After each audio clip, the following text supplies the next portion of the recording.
Back-to-back videos. Hi, how are you? I'm going to speak louder because I'm having microphone issues. And such good stuff coming out of this channel. I want you guys to hear it. A lot of you are still struggling with this concept that I touched on maybe a year ago. What is God? Not so much what is God, but consciousness. Trying to understand that. So, we know that 50% of the people out there, maybe a little bit more, but roughly around there, have an inner monologue. And there's also people that do not.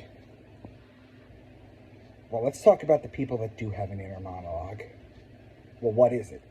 You're just lying on the couch or in a chair. We're not talking about active beta waves here, where you're talking to someone and you're trying to work problems out, very left brain stuff. We're talking about people who have thoughts. Now, what's the deal with that? Well, let's break it down like this.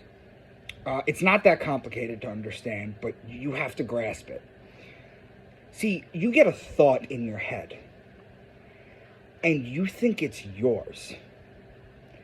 And that is why you react to your thoughts with anxiety, with being unable to sleep, with fear, torment, pleasure, happiness, the range of emotions, basically. But let me ask you this question. If a thought pops in your mind, and it wasn't already there, and a thought pops in your mind, and then you react to it, are you the original thought? Think about it.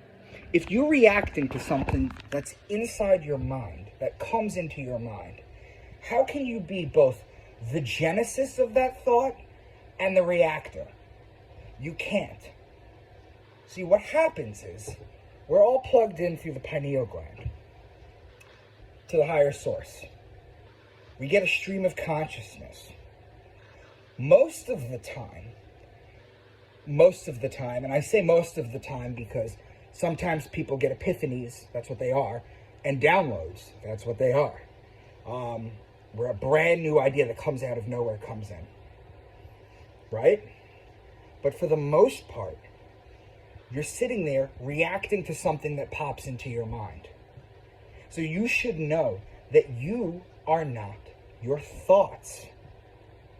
You are your actions on your thoughts that you're responsible for, and your intentions that you control.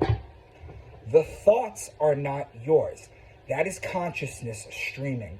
And most of the time, minus the epiphany like I was just talking about, most of the time, your thoughts are, let's say, how do we say this? They are a culmination of everything that you have learned, basically. For example, I'm not a mathematician. I'm not Dave Zed. I'm not a physicist. I can't think in those terms. But if I studied it, I could.